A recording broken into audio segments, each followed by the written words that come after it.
Hello VC, Dark Dove back with another vinyl update, and vinyl update is a follow-up to my second previous one, which is the one that I did in conjunction with Ben Costello, because as you might remember, myself and Ben, we went on a big dig, vinyl dig, at a remote location,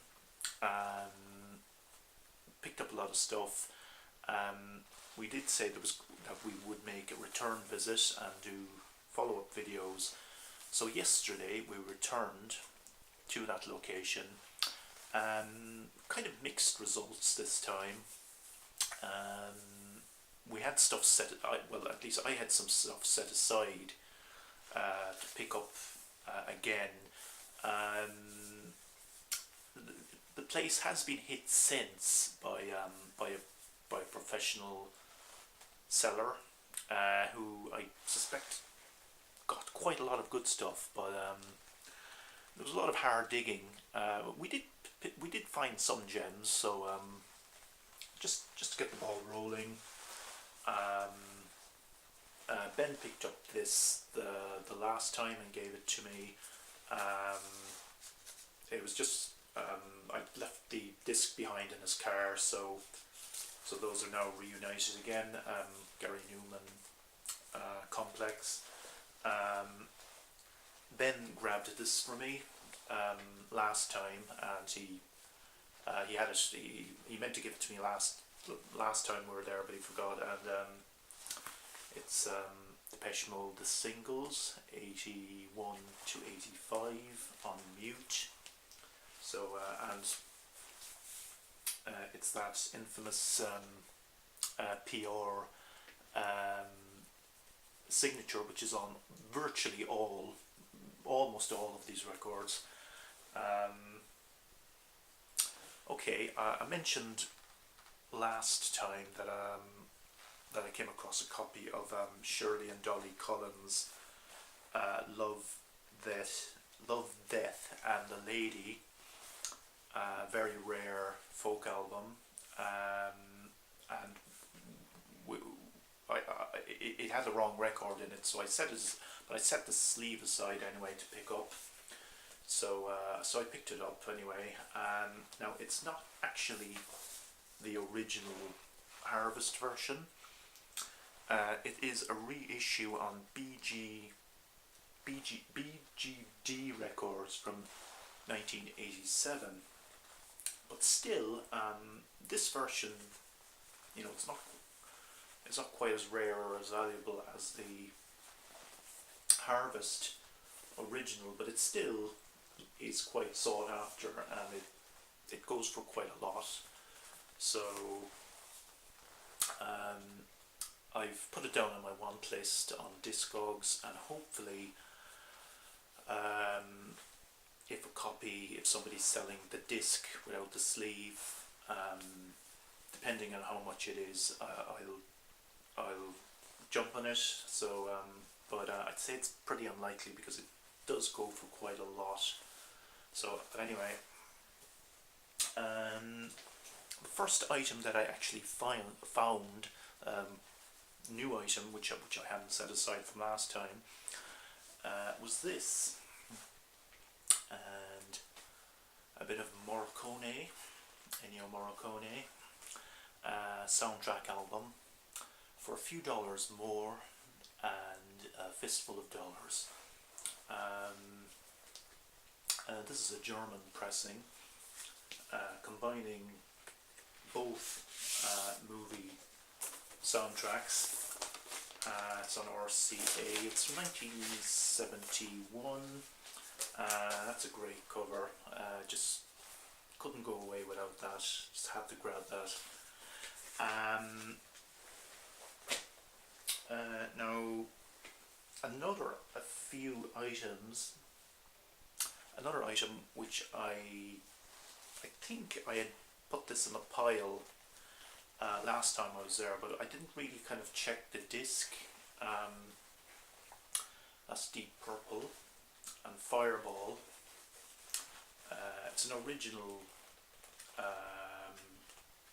UK pressing on Harvest with the textured sleeve, but just take a closer look at the disc, and so, so it was obviously a different record in here at one point, but the record is kind of thrashed. There is you can see that massive scratch on side 2, and side 1 is kind of covered in scratches as well, so I don't really think it'll play, which is a pity, because it is first pressing, but I had put that in the pile without really checking it properly. Now, one of the items that I did find, which was not from my pile from last time, in fact, I found this almost before it was time to go. It was this, and yes, I found something by then last time as well. 10 years after, Cricklewood Green, and Bobby Gass, I know you're a big fan of, and you highly recommend this album. So this is an original stereo copy on Duran. Needs a good clean, but still doesn't look looks in nice enough condition apart from that. So yeah, so very pleased with that. Again, something which I had set aside from last time. This is by Patrick Moraz, and this is called The Story of I. He's a Swiss-born keyboard player. He used to be in Yes for a brief period in the mid-70s when he replaced Rick Wakeman for a while. This is a solo album that was released in 1976. I wasn't overly familiar with it, but I listened to a bit of it on YouTube, and I really liked this. It's on Charisma, by the way. There's a strong South American, Brazilian influence going on this album, and Alphonse Mouzon also plays drums on this as well, so looking forward to giving that a proper spin. It just needs clean as well. Now this is another item which I found yesterday. I was kind of digging. My first hour basically, about the only decent items I found were the Ennio Morricone and this one. This is Pipe Dream by Alan Hull, the former frontman of, the late frontman of Lindisfarne. This came out originally in 1973 on Charisma. This isn't the first pressing, this is actually a reissue from the 1980s, but it actually looks like it has never been played. It looks absolutely in mint condition. So it's kind of a strange aspect of some of the items are trashed beyond repair, and then you find there are quite a lot of items that look like, you know, they've literally never been played. They've just been sitting there for years. I got there a little bit later than Ben Costello. He was there with young Ben, his son, who was doing sterling work, may I add.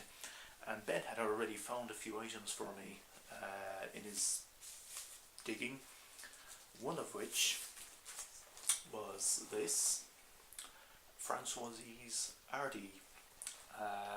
Francoise Hardy sings in English, and if you remember from the last time, I also found an album by her on our last digging session at that location. This is on A&M, or sorry, Marble Arch, should I say? Sorry, Marble Arch, that budget label. This is, I think this is from around 66 or 67 or thereabouts, and I'm pretty sure that this has never been played, just by looking at it. There's no spindle marks, no marks at all on the vinyl. Yeah, I'm pretty certain that this has literally never been played.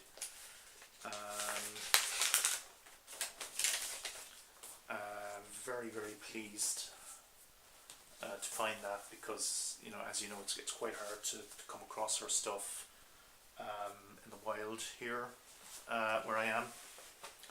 And another item that Ben found early on, which he reserved for me, was this, which comes highly recommended from Ben himself.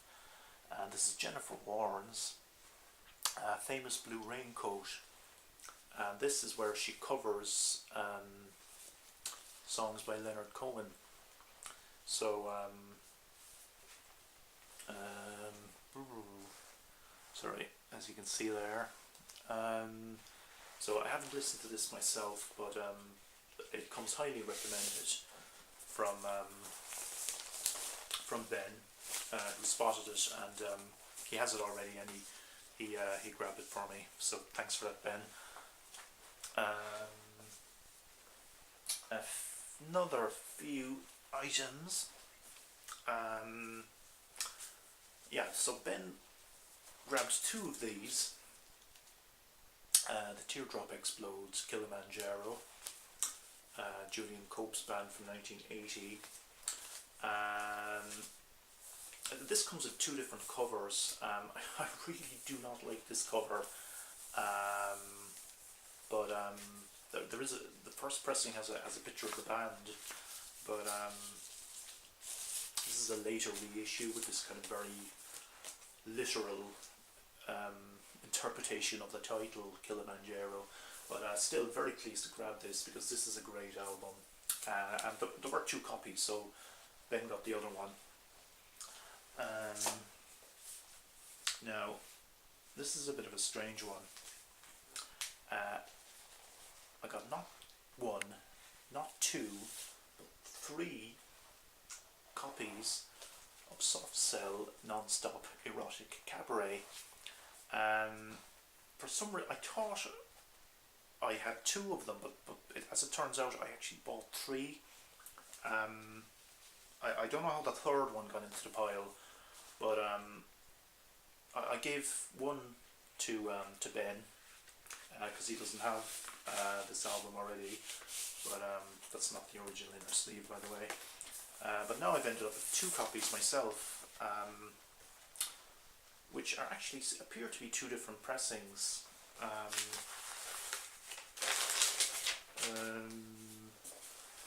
Show you the other one very quickly.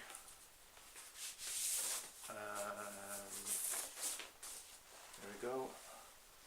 And this one with a black and white label.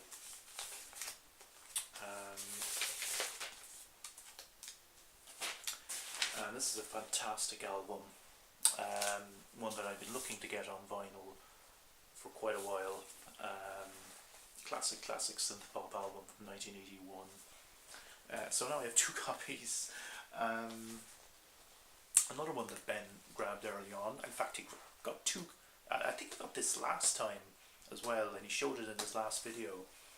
So it's Big Science by Laurie Anderson. Again, another one that was on my want list. 1982. Doesn't really need any introduction. So thanks for grabbing that for me again, Ben. another one he grabbed for me early on. The B-52s, with their self-titled debut album from '79. I think this is a slightly later repress from the '80s. It's got that blue island label. So, love that silly art. And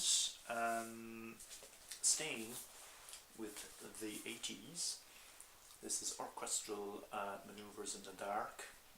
This is Junk Culture from 1984, and this actually comes with a bonus 7-inch single, which I found, which I wasn't expecting to find tucked inside the inner sleeve. So so that was a nice find. Now I as I said, I'm doing a lot of digging and finding nothing. I mean, I think I was digging for like about 2 hours and I found very little. This is one of the items which I did manage to come across. Bryan Ferry.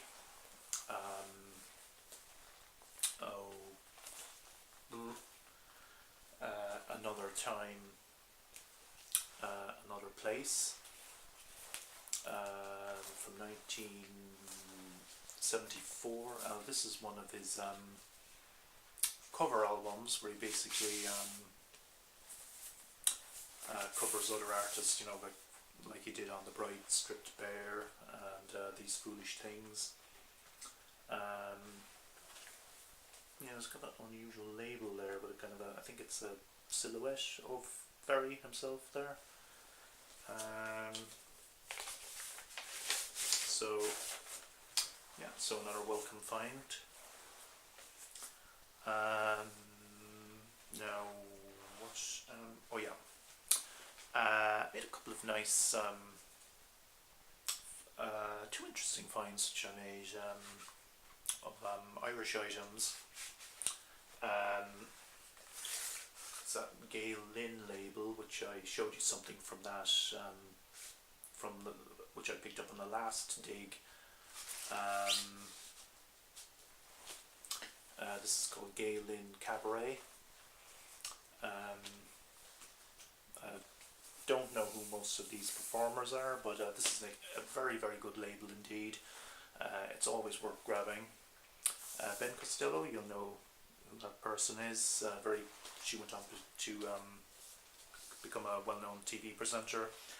And this is something very interesting indeed. This is a spoken word 10-inch record by Micheál Mac Liamór. I showed another record some months back which I picked up by him. He was a figure involved in Irish theatre in the mid-20th century. This is where he reads the Rubaiyat of Omar Khayyam, which I believe is a Persian poem. This is a stage recording. I don't know when it was produced, but it probably looks like the 50s or the 60s, or early 60s maybe. Beautiful looking sleeve, which was actually designed by Micheál Mac Liamór himself.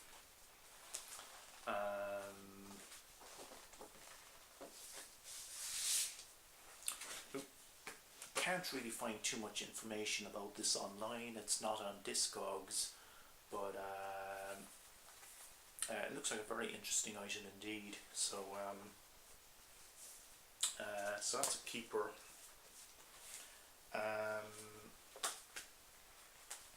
Okay, so I will finish up with some jazz finds.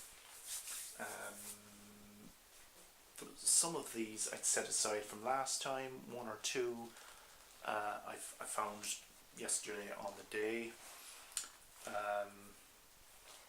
Bob James 3 with I guess starring Grover Washington Jr. This is from 1976.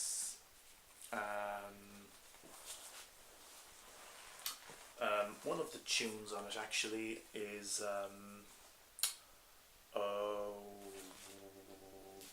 where it's called Women of Ireland. Those lovely ladies, and that is a cover of a tune by Sean O'Riordan, who actually set up the Gay Lynn label, which I just showed you that record a few moments ago. Lovely laminated sleeve on this. That's quite intriguing inner design. This is another item that I found on the day, on yesterday.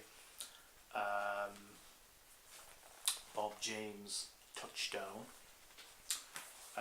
This is from 1978. It is on Columbia. It's quite an interesting lineup there.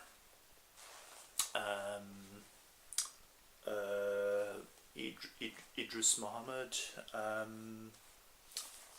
Ron Carter. So there's quite a lineup there, and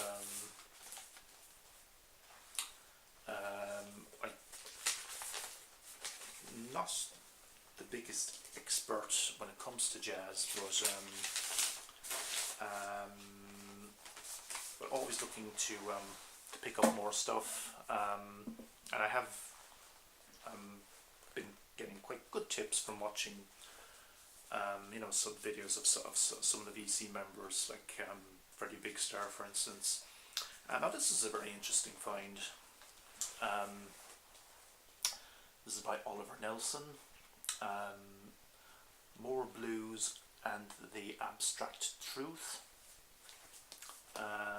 This is from 1965, and this is on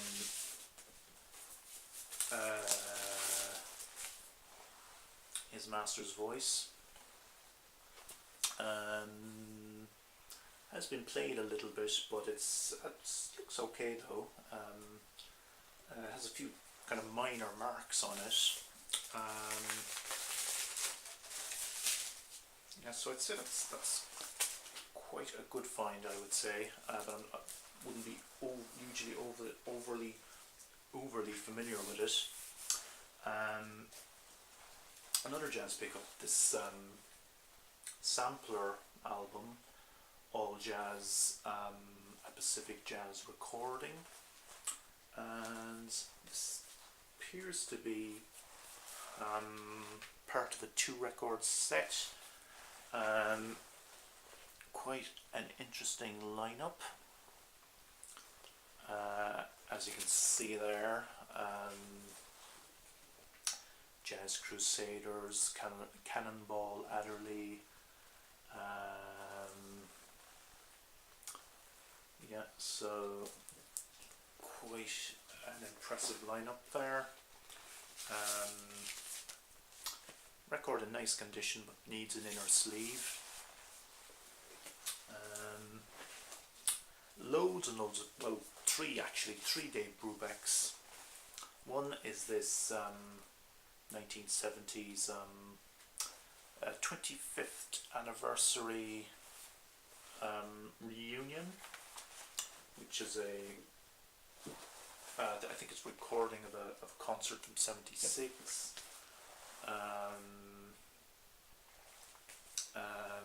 Also this compilation album, Dave Brubeck, Take 5.